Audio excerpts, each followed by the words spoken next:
Hello again to another Aga Caliber Reacts, and today I'll be watching What Was Life Really Like for Women in Medieval Times from History Hit. It's another new channel, but interesting topic for me.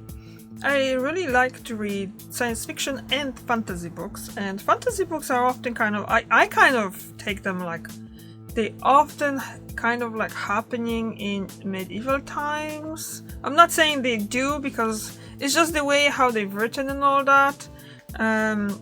Even if they're not, it's just the whole settings often. Maybe it's just the books that I'm getting recommended by Kindle. Who knows? So, let's just get into the video and see how life was for women in medieval times. In here, and let's start. What kind of position is a wife in when she comes in to hear her child screaming, the cat at the filch and the dog at the high, her loaf burning on the hearth, her calf suckling, her pot boiling over, and her husband complaining? This is a passage from the Halley Medved, or A Letter on Virginity, a medieval English document that acts as a really handy list for the sort of housework that women would be expected to do. But all of these chores are chores that they come in to do from somewhere else. Where's that somewhere else? Their jobs. Medieval women worked. To get an idea of what kind of jobs were available for your average medieval woman, 80% of whom would have belonged to the peasant class, I've come to Little Woodham Living History Village to apprentice under the expert guidance of experimental archaeologist Caroline Nicolay. She's quickly got me dressing the part. First up on our roster of professions for medieval women is dairymaid. You want to be a dairymaid, you don't want to be a milkmaid. Okay. Milkmaids, you are out in the field the majority of the day, you are milking cows, big animals, usually surrounded by men working, showing elbows, very bad reputation. Whereas the dairymaid has the softest hands, because you always are very clean, cleanest of white linens you can possibly get, and you're always with cream, so butter, all these very nice natural fats. Ooh. And milk. So dairymaid is actually quite good, and you can get really good wages. The Statute of Cambridge in 1388 shows that the average wage for women labourers and dairymaids in England was 6 shillings per year. That's about 4 shillings less than their male counterparts, but a wage nonetheless, even if equality was unheard of. And it was preferable to toiling in the fields. So the milkmaids milk the cows, and when would you do that? About what time of day? Really early, first thing in the morning. You don't even get breakfast, you get dressed, go out, milk the cows. Okay. Come back in and let the milk run through various sieves or cloths to make sure there's no animal hair or dust, anything in the milk, and you leave it to set. Once that's done, you will be able to separate the cream from the top of the milk, and you get your milk under there. Wow. So the milk you can use to make the cheese, and the cream you can straight away use it to turn into butter. Making butter by hand is a surprisingly simple process, even for a total novice. So that's nice and warm now. Right. To make the butter, you need to agitate the cream. Ooh. Yeah.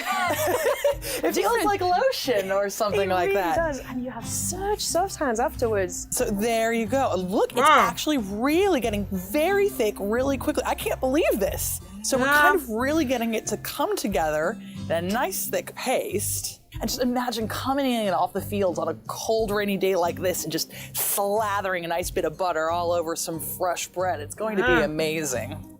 And you are seconds away from butter but the buttermilk will come out and you will feel it. Oh my gosh, no, I can sort of feel a liquid coming out of it now. With hands, that's cool.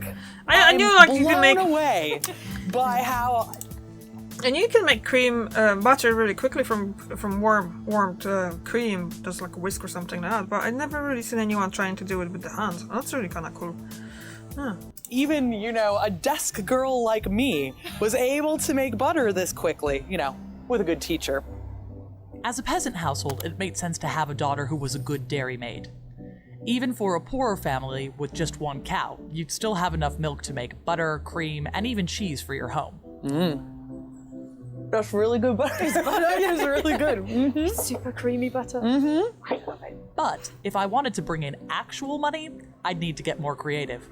A typical cash cottage industry was making cottage cheese, so long as you could get your hands on some salt and some acid, usually in the form of homemade vinegar.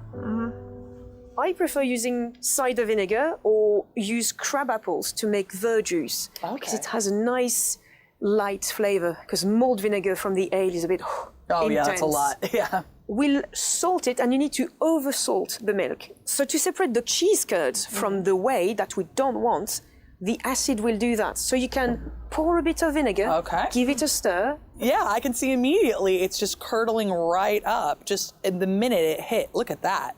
So you're done pretty much. That's it. Wow, really? Okay. Wow, White she's put a curds lot on one too. side, and the kind of yellowy whey on the other side. I can see why this was a popular job for women. With the right resources, almost anyone could bake it, so it was a real cottage industry. That's why it's not uncommon for women merchants to appear in medieval records, especially businesswomen often appearing as cheesemongers. What do we need to go from a cheese like this to something that you would actually be able to sell at market? So once you have the cheese curds, you would get a clean cloth and you would put them in a cheese mold and you press it. So you add a weight on top of it. You would leave it to mature to become a hard cheese. If you are dairying properly, you have so much milk to process every day. So you have a constant work. You get some cheese on the shelf that are matured, sell them at market. Some just replace them and they need to stay there for a while. And it just never ends. Wow. But just during the dairy season. So this is big business then. You've got women who are looking after 18-some cows. You've got staff who are in there looking after your cheese. You've got staff who are milking. You have real money that's kind of going around the place if you run a dairy. Business women. Yeah, really. Another highly skilled profession that medieval women are frequently recorded as working in is professional baking. Either making the whole loaf from scratch or just providing a baking service in special bread ovens. So that's what we're going to use today. Otherwise, you would have to make your dough and bring it to the oven, to the baker. So you make the dough, they do the baking. And you pay them to do that. So if you want to save money, you can bake on your fire, but you'd better not be caught because you're avoiding taxes, basically. Oh! Bread and dairy products were staples in every household, your literal bread and butter. So it makes sense that during the Middle Ages this was serious business. Bakers' guilds were introduced to protect the interests of members and to regulate controls governing the price and weight of bread. And it could land you in some pretty hot water if you got things wrong or tried to cheat the system, as happened to a crafty London pair called Alice de Brightonock and Lucy de Pickering. They were both bakers who were running bit of a sneaky ruse. And what they would do is when someone brought in their loaf to be baked, someone from their house hid underneath the table. And they'd made a secret hole inside the table and they would pinch off little bits of everybody's bread loaf. They would then combine all those bits of dough to make other loaves, which they would then offer for sale. They get caught doing this and there's a huge outcry. A bunch of men are caught as well. They're put in the stocks. And the women are both sent to Newgate jail until all of the tables can be destroyed.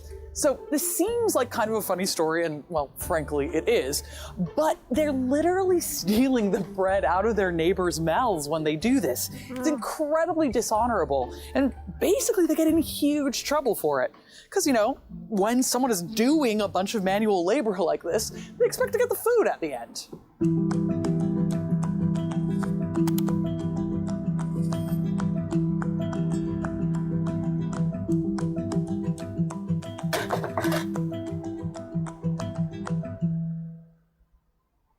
Well, I noticed that our fire is dying down a little bit here. Do we need to build that back up? It basically is the end of the cooking day. So you would have to leave it to die down exactly like that and use this. A curfew, a cover fire. It comes from couvre-feu. So curfews to stop the sparks going up the chimney because of course everything is made of thatch. And as houses are usually very close together, the whole neighborhood might just go up in flames. You would rake all your embers, put that on, and hope that tomorrow morning, when you remove it, you have some nice, lovely red embers, so you can start your fire again. Managing a bread oven was a skilled business, with a perpetual risk of the flames getting out of hand. Remember, the Great Fire of London famously began with a blaze starting at a baker's in the night. So, we've got our bread, butter, and cheese. But I think I'm going to need something to wash it all down with. My favorite drink, beer. Brewing was frequently a female profession, Most women would make their own ale at home, but in the professional world, it remained largely feminized work as well, and alehouses and breweries were often run by women known as alewives. Now, this isn't women's work that was as accessible as being a dairymaid. A brewer with her own large-scale brewery was probably one of the wealthier peasants. In fact, it was so lucrative that even members of the nobility sometimes got involved.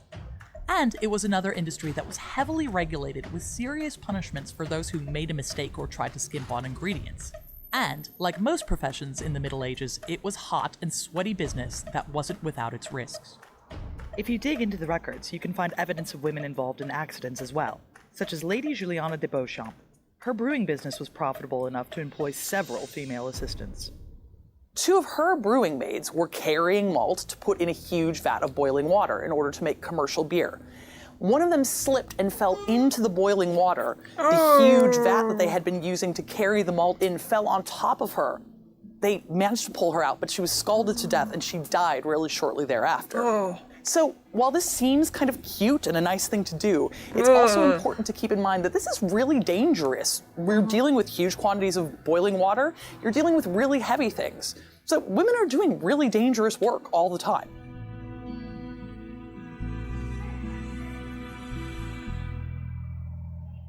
And that's pretty much it. So all the grain and all the bits that you don't want, in any case, in your beer, are now in the cloth, and a lot of the malt is left over in there. Perfect. Next step, I'm going to put that over the fire, leave it to boil.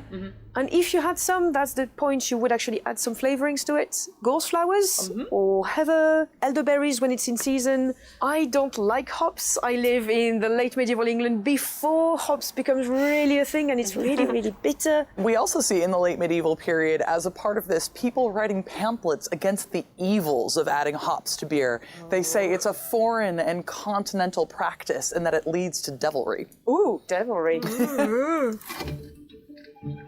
That When cauldron that will is cool boiled though. or will be boiling, we bring it back, put it in another clean wooden tub and leave it to cool down. We'll add some balm, some yeast from a previous batch of ale, and we'll leave it there, just covered, to begin to ferment. And as soon as it starts, in these. Right. You leave them open, so the fermentation produces gas, it comes out.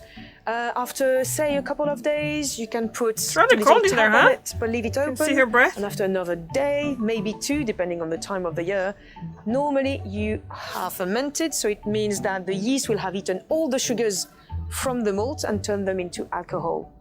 You then have ale, you're fine. Well, I don't want to wait, but I suppose for ale, it's worth it. It is.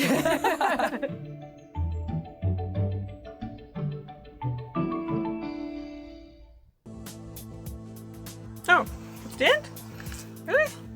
Oh, that's a full episode there. Okay, that way. Okay. Now, I'm kind of curious about what's the difference between ale and... I don't drink beer. I barely drink any alcohol, but I don't really like beer, so... types of beer... Ale... beer... Pilsner... Okay. What are different types of beer? Ales are fermented with top ferment. Oh, yeah, go. Ales are fermented with top fermenting yeast at warm temperatures, 60 to 70 Fahrenheit, and lagers are fermented with bottom fermenting yeast at cold temperatures, 30. Oh, some beers can be classified as hybrids containing both lager beers and ale characteristics.